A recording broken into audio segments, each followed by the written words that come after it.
قاری قرآن کے لیے عزت کا تاج۔ نبی کریم صلی اللہ علیہ وآلہ وسلم نے فرمایا، قیامت کے دن قرآن مجید آئے گا اور کہے گا کہ اے میرے رب، اس قاری قرآن، قاری کون ہوتا ہے؟ جو قرآن کو پڑھنے والا ہوتا ہے، کو زیور پہنا دیجئے۔ تو اس شخص کو جو ہے وہ عزت کا تاج پہنایا جائے گا۔ قرآن مجید پھر کہے گا، اے رب، اور زیادہ اس کی عزت افزائی فرمائیے۔ تو اس تو اس قرآن پڑھنے والے کو، جو کہ قرآن پڑھتا ہوگا، عزت کا لباس پہنایا جائے گا۔ قرآن مجید پھر کہے گا، اے میرے رب، اس سے راضی ہو جائے گی۔ تو اللہ اس شخص سے راضی ہو جائے گا۔ پھر فرمائے گا، قرآن پڑھتے جاؤ اور جنت کے درجات چڑھتے جاؤ، ہر آیت کے ساتھ ایک نیکی بھی زیادہ کر دی جائے گی۔ سنن الترمذی 2915، 2915۔ دیکھیے آپ کہ کس قدر خوش نصیب ہیں ہم لوگ کہ قرآن ہمارے ہاتھوں میں ہے۔ اللہ اس کو ہمارے دلوں میں اتار دے کہ آپ یہ دیکھیں، یہ لیولز دیکھیں۔ پہلا کیا ہے؟ گلوریفائی کرنے کا، زیور پہنانے کا۔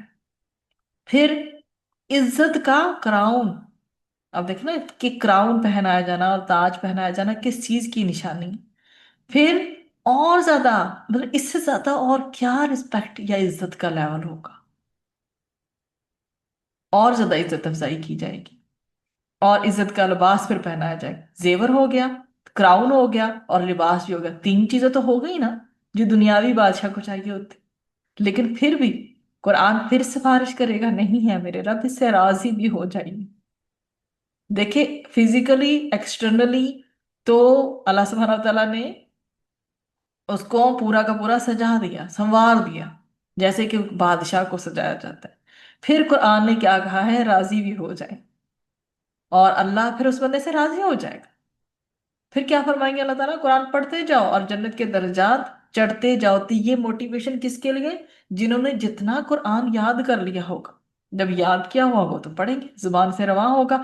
تو اللہ تعالیٰ توفیق عطا فرمائے کہ جتنا میکسیمم ہم قرآن یاد کر سکیں، اسے کریں، اسے حفظ کریں، اور سوچ سمجھ کے تدبر کے ساتھ اسے حفظ کریں، اور ایسا حفظ کریں کہ ہمیشہ ہمارے زبانوں پر، ہمارے دلوں میں تر و تازہ رہیں، کبھی ہمیں نہ بھولیں، اور اس لیول کو پالیں۔